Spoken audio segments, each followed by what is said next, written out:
With One Piece Chapter 1113, we have the reveal of Punk Records, the Straw Hats versus the Five Elders, and Dr. Vegapunk's stunning revelation to the world.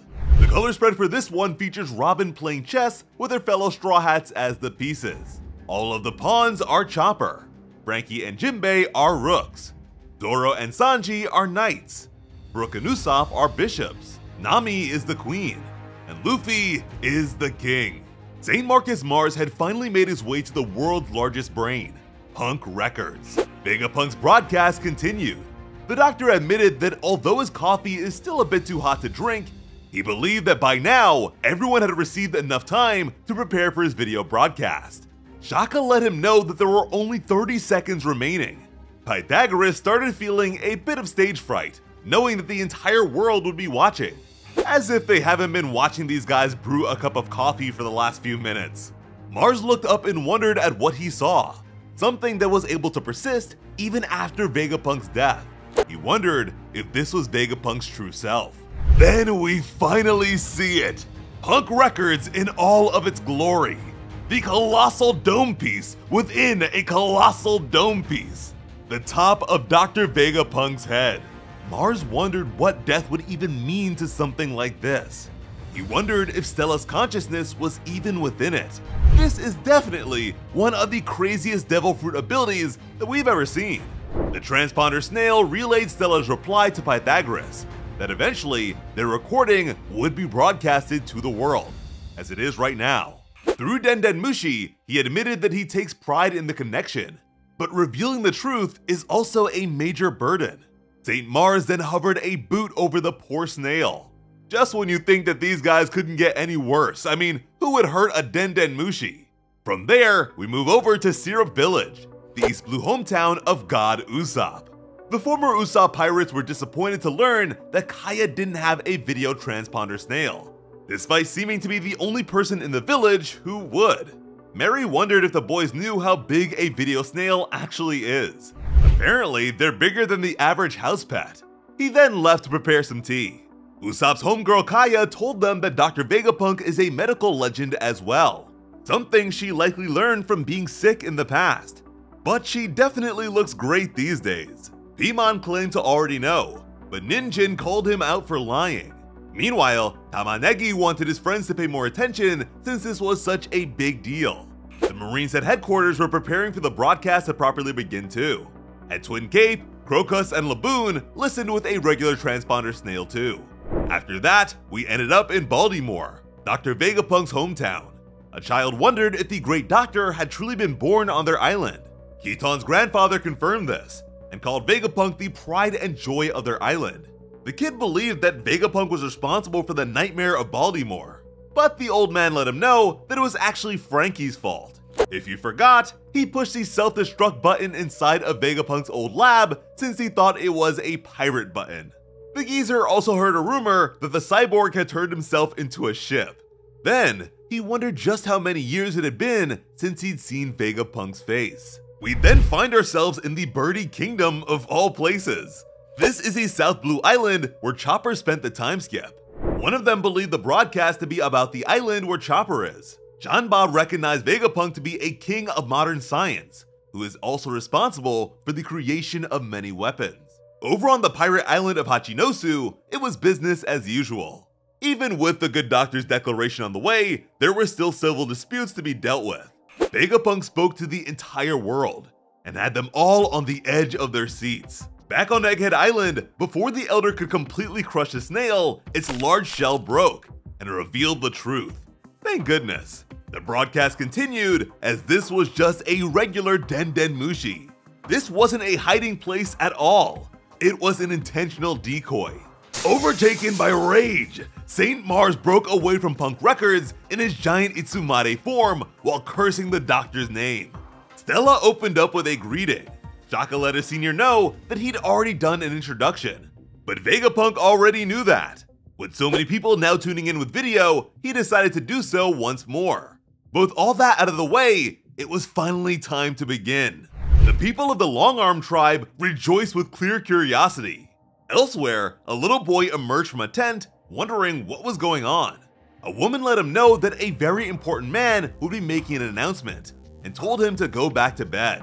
St. Marcus Mars became a bit flustered when his peers wondered what the hell he was doing since the broadcast was still going on. He apologized and again cursed Vegapunk. The Doctor was far more prepared than they gave him credit for. There was no way for them to stop the broadcast. And wow, the smartest man in the world prepared a solid plan. Who would have guessed?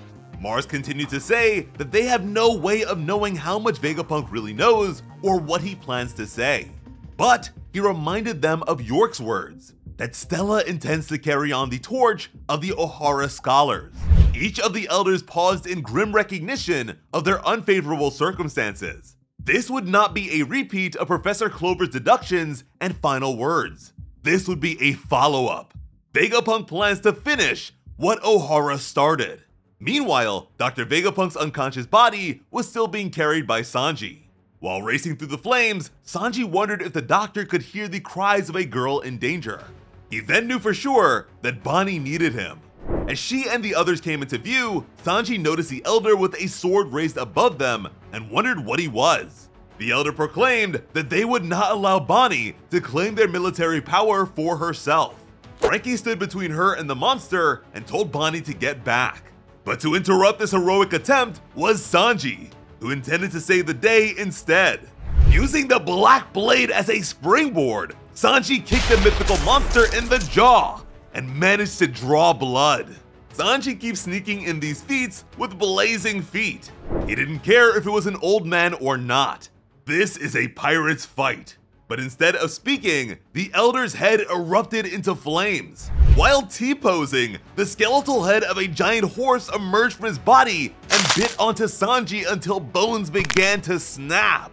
This is a very unique application of Zoan abilities. It's almost like an intentional malfunction akin to the Smile Fruit users. But thankfully Mr. 4 tossed Stella before he could be hurt too.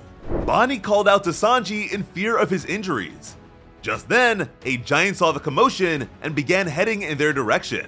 Over the broadcast, Dr. Vegapunk confessed that he had committed two major sins. Oimo and Kashi both grabbed hold of Nujuro in an attempt to restrain him.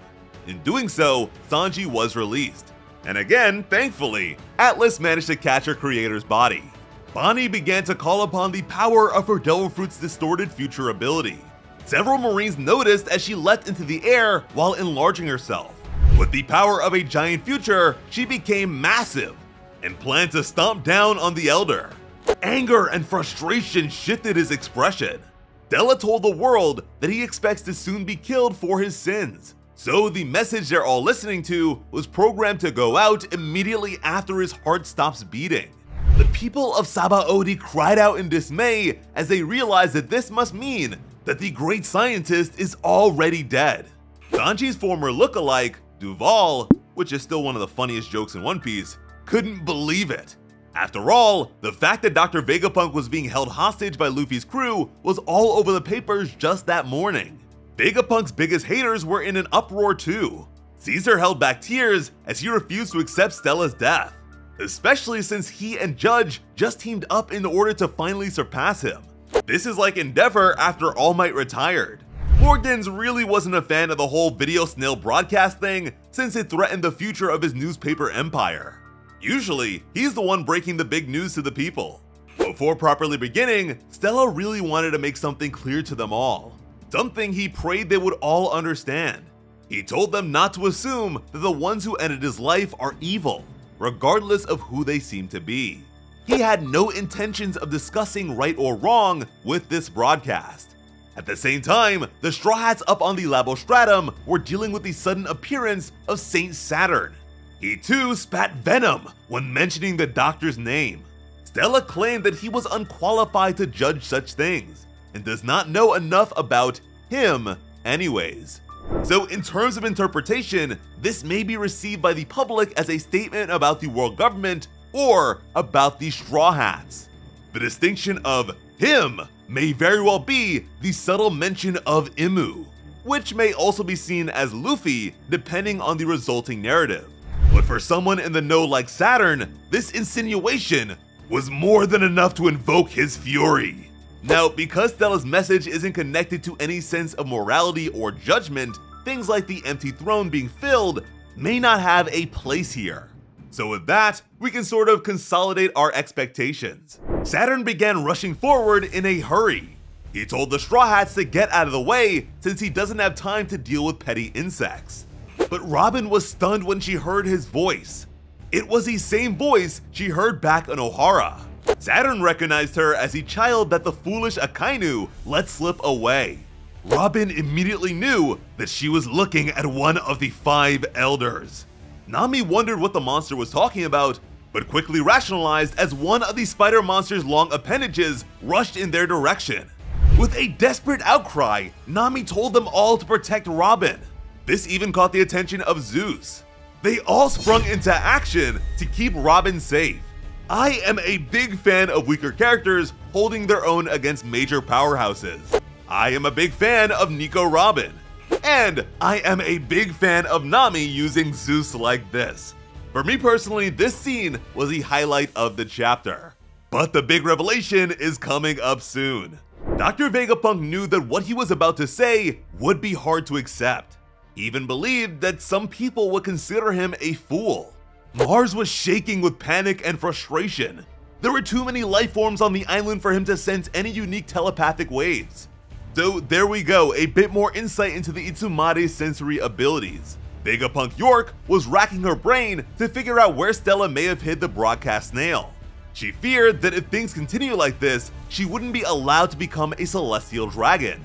What's interesting to me is that York didn't know about the recording of this broadcast at all, as if she did, the elders would have known about it in advance. But given what she knows he might say, it's apparently severe enough to threaten her deal with the Gorosei despite the promise of the Mother Flame. Oda is really hyping this message up. With all that being said, Stella believed that he had a responsibility to tell the entire world about a certain issue. The Gorosei continued to speak with one another telepathically. Again, Mars wondered if they should just destroy the power station to stop the broadcast. But Saturn completely shut that possibility down. Besides losing many Marines, an Admiral, 9 Vice Admirals, warships, equipment, Seraphim, and 3 generations of pacifistic units, they'd also be sacrificing their access to the Mother Flame, the use of which their Lord Imu greatly desires. But then, Dr. Vegapunk decided to get down to business. The One Piece world is going to sink into the ocean. Marines looked up in disbelief. We then received a shot of a few mermaids swimming alongside a whale and several schools of fish. And they said the revolution would not be televised. It looks like the fishmen will finally have their time to shine. And the Skypians are probably drinking mimosas right about now. If you have a devil fruit, please make your funeral arrangements in advance. Maybe this is why the Celestial Dragons like to wear fish bowls on their heads, along with why they secured the absolute highest point on the planet as their home. There's also the Ship of Promise, the Ark named Noah, which is obviously a rendition of the biblical ship Noah's Ark, which was said to be used in the face of a cataclysmic flood. And the destruction of Lulusia, causing sea levels to rise, certainly didn't help. I really want to know what you guys think about Dr. Vegapunk's global warming reveal, so please let us know in the comments. As always, I'm Slice of Otaku. Thank you all so much for watching and have an awesome day. I love you.